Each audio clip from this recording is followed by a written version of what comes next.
En Génesis 4 vemos cómo la consecuencia de Dios no haber aceptado la ofrenda de Caín trajo en el corazón de Caín. La Biblia dice que cuando Dios no miró con agrado la ofrenda de Caín, Caín se enojó mucho y su semblante se demudó. Entonces el Señor le dijo a Caín: ¿por qué estás enojado y por qué se ha demudado tu semblante? Si haces bien, no serás aceptado. Y si no haces bien, el pecado yace a la puerta y te codicia, pero tú debes dominarlo. Una de las cosas que tenemos que pensar con relación al pecado es justamente el dominio que el pecado tiene en nuestras vidas. Y Caín es el clásico ejemplo de cómo el pecado nos domina y cómo nosotros a veces, queriendo no ser dominados por él, acabamos cediendo a sus pretensiones. ¿Qué es lo que quiero decir con todo esto? Dios le dio a Caín la posibilidad de no pecar contra Abel, haciendo lo que era correcto. Eso es lo importante que Dios le dice: si haces bien, no serás aceptado. Dios quería aceptar la ofrenda de Caín, pero Dios no iba a aceptar una ofrenda que fuera colocada de la manera que Caín creyera que era la correcta. Dios quería ser alabado, Dios quería ser adorado de la manera que Él estableció. Caín necesitaba simplemente entrar en el orden de Dios, entrar en el mandamiento de Dios, hacer lo que Dios quería que él hiciera.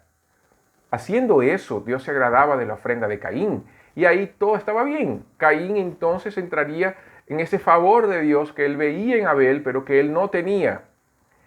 Y Dios le dice a Caín que si él no hacía lo correcto, el pecado estaba como una bestia esperando el momento correcto para atacarlo, que es lo que el sentido de la palabra quiere decir cuando Dios habla con Caín. Y eso me lleva a una conclusión muy fácil, una conclusión que claro que ciertamente usted también ya lo vio, pero le quiero simplemente mostrar en este momento. Nosotros, muchas veces queriendo dominar el pecado, acabamos vencidos. ¿Por qué? Porque la primera parte del texto es clave: si haces bien, no serás aceptado. Y bien aquí es hacer la voluntad de Dios. Por eso, Santiago 4:7 dice: sometéis a Dios, resistir al diablo, y él huirá de vosotros. Pero para vencer al diablo tenemos que someternos a Dios. Para vencer las tentaciones, y Satanás es el tentador y es el que nos coloca las tentaciones, necesitamos someternos a Dios.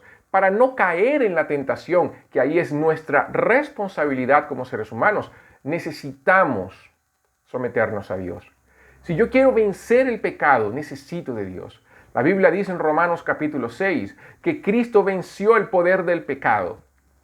Y nosotros en Cristo podemos vencer el poder del pecado. Pero tenemos que estar en Cristo. Si no estamos en Cristo, el pecado siempre nos dominará. Claro, hay pecados que nosotros vencemos con facilidad, pero hay otros que no vencemos con facilidad. Y recuerde, lo que nos aleja de Dios no es la cantidad de pecado que cometemos, es que nosotros somos pecadores. Y necesitamos entonces en Cristo vencer el pecado para entrar en su presencia. Por eso el llamado de Dios a Caín es el mismo que él hace hoy. Necesitamos entrar en la presencia de Dios de la manera correcta, de la manera que Él se agrada. Y eso solamente puede suceder a través del sacrificio perfecto del Cordero de Dios, que es Jesucristo. A través de creer en Él, en arrepentimiento y fe, es la única manera en que nosotros podemos alcanzar el favor de Dios. Entonces, tenemos dos opciones. Podemos ser como Abel, ofrecer entonces nuestra ofrenda fundamentada en Cristo Jesús, su sacrificio perfecto, o ser como Caín y mantener ese corazón duro y querer hacer las cosas de nuestra manera, y Dios nunca se va a agradar de eso. La decisión es suya. Piensa en eso. Que Dios te bendiga.